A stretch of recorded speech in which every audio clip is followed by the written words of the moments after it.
कहते हैं कि दिमाग की एक्सरसाइज के लिए और जीवन में धैर्य सीखने के लिए चेस यानी शतरंज जैसा कोई दूसरा खेल नहीं। शतरंज का खिलाड़ी बड़ा धैर्यवान होता है, लेकिन आज हम आपको ऐसी खिलाड़ी की कहानी दिखाएंगे जिसका धैर्य अब जवाब दे रहा है। यह कहानी पंजाब के जालंधर की रहने वाली डेफ चेस चैंपियन मलिका हांडा की है। मलिका सुन और बोल नहीं सकती, लेकिन इस कमजोरी को मलिका ने कभी अपने ऊपर हावी नहीं होने दिया। मलिका 7 बार नेशनल डेफ चेस चैंपियनशिप की विजेता है। कई इंटरनेशनल मेडल भी वो जीत चुकी है, लेकिन अब यही चैंपियन राजनीतिक वायदों की बिसात पर मात खा रही है। मलिका को उनकी उपलब्धियों पर पंजाब सरकार ने नकद इनाम और सरकारी नौकरी का वायदा किया था, लेकिन यह पूरा नहीं हुआ। मलिका जब पंजाब के खेल मंत्री परगट सिंह के पास इस इनाम और नौकरी के वायदे की याद दिलाने के लिए गई, तो उन्होंने ये कहकर उसे खाली हाथ लौटा दिया कि दिव्यांग खिलाड़ियों को इस तरह से प्रोत्साहित करने की नीति नहीं है। पंजाब सरकार अपने वायदे से तो पलट गई, लेकिन उसके बाद इस खिलाड़ी ने जो किया वो शायद कोई और नहीं कर पाता। सुन और बोल नहीं पाने के बावजूद इस खिलाड़ी ने अपने मेडल की आवाज से सरकार को नींद से जगा दिया और अब सरकार ने उन्हें नकद इनाम देने का वायदा किया है।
ये एक डेफ चेस चैंपियन की टीस है। ये एक दिव्यांग खिलाड़ी का दर्द है। ये सिस्टम से जूझती एक बेटी का गुस्सा है।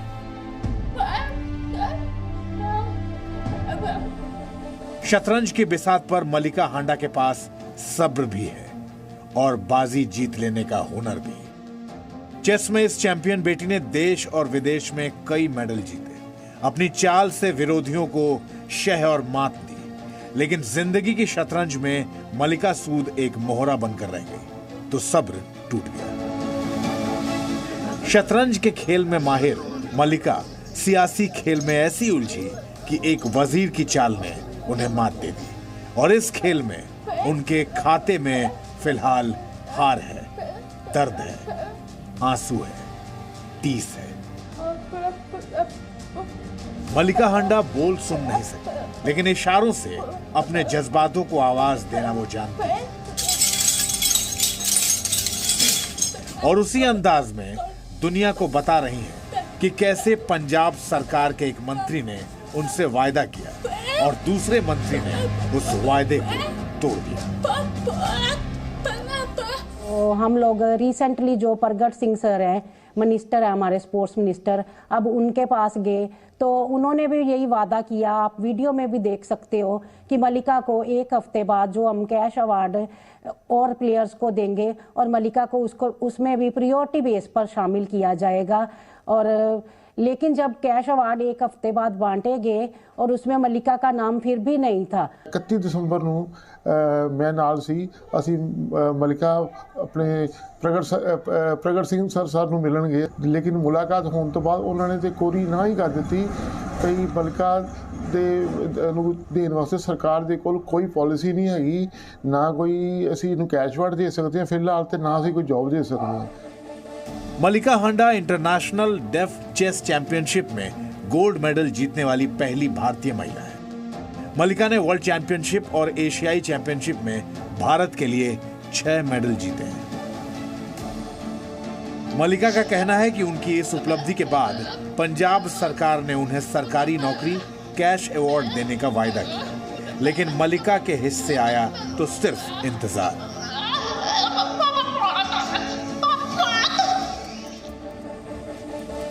थक हारकर मलिका 31 दिसंबर को पंजाब के नए खेल मंत्री और पूर्व भारतीय हॉकी कप्तान परगट सिंह से मिली तो उन्होंने नियमों का हवाला देकर सॉरी कह दिया। अब मलिका फिर भी सर से पूछ रही है कि सर मेरे को आपने उसमें क्यों नहीं बुलाया, आपने जब मेरे से वादा किया था। लेकिन बाद में सर ने ये बोल दिया कि ये पॉलिसी नहीं है। क्या आप लोगों के पास इतना भी टाइम नहीं है कि आप इतना चेक कर लो कि इन बच्चों के लिए पॉलिसी नहीं है, और पॉलिसी बनाना क्या इन बच्चों का काम है। पिछले साल सितंबर में उन्हें एक चिट्ठी मिली थी। चिट्ठी में लिखा था कि ओलंपिक में गोल्ड मेडल जीतने वाले नीरज चोपड़ा के हाथों से उन्हें नगद इनाम मिलेगा, लेकिन बाद में पता चला कि ये अवार्ड दिव्यांग खिलाड़ियों के लिए नहीं है। मलिका और उनके परिवार का आरोप है कि पंजाब के खेल मंत्री परगट सिंह ने भी पहले तो उन्हें स्पेशल कैटेगरी में इनाम देने की बात कही, फिर अपने ही किए वायदे से मुकर गए। मैं यही सरकार से पूछना चाहती हूँ, स्पोर्ट्स मिनिस्टर से खास करके पूछना चाहती हूँ कि जब आपने वादा किया था मलिका को कैश अवार्ड देने का या जो भी उसका राइट है जॉब का, तो आपने ये नहीं देखा था कि पॉलिसी है नहीं इन बच्चों के लिए, और पॉलिसी में कितना टाइम लगेगा? अभी 5 साल तो बीत रहे हैं, तो पॉलिसी तो अभी तक नहीं बनी है। मायूस मलिका ने सोशल मीडिया पर गुस्सा जाहिर किया तो पंजाब सरकार को भी बेचैन होना पड़ा। खेल मंत्री परगट सिंह का तो बयान नहीं आया, लेकिन उप मुख्यमंत्री सुखजिंदर रंधावा ने नया भरोसा दे डाला है। जे मेरे को लड़की आएगी मैं जरूर कोई ना कोई एडजस्ट करूंगा। पर मलिका कह रही हैं कि उनके इंतजार की भी एक सीमा है, वो अब चेस खेलना ही छोड़ देना चाहती हैं। कहते हैं राजनीति भी एक तरह से शतरंज का खेल है, लेकिन इस खेल में राजनीति जीतती हुई और असली शतरंज चैंपियन हारती हुई दिख रही है। अमित भारद्वाज के साथ ब्यूरो रिपोर्ट, जी मीडिया। तो खिलाड़ियों से उम्मीदें बहुत की जाती हैं कि वो मेडल लेकर के आएंगे, अपनी सरकार का नाम, अपने देश का नाम ऊंचा बनाएंगे। फिर उसके बाद उनसे वायदे भी बहुत किए जाते हैं, लेकिन वो वायदा जब पूरा नहीं होता तो उसके खिलाफ हमने देखा है कि बहुत से लोग हैं जो खड़े होते हैं, जो बोल भी सकते हैं, सुन भी सकते हैं। वो खिलाड़ी भी हैं जो अपनी आवाज़ उठा लेते हैं या फिर कई बार वो चुप हो जाते हैं। ये एक प्रेरणा है कहीं ना कहीं मलिका, जो सिस्टम में मेडल लेकर के आई, लगातार प्रेरित होती रही, शतरंज में चैंपियन बनती रही, और आखिरकार जो वायदे नेताओं ने उनके साथ किए थे वो पूरे नहीं हुए, तो आखिरकार उनको कहना पड़ा कि वो चेस भी छोड़ने को तैयार हैं अगर इस तरीके से उनके साथ बदसलूकी होती रही। खैर, अब ये कहा जा रहा है कि स्पेशल कैटेगरी के तहत उनको अकोमोडेट किया जाएगा। Presenting B News app available on Google Play and App Store. Download it now.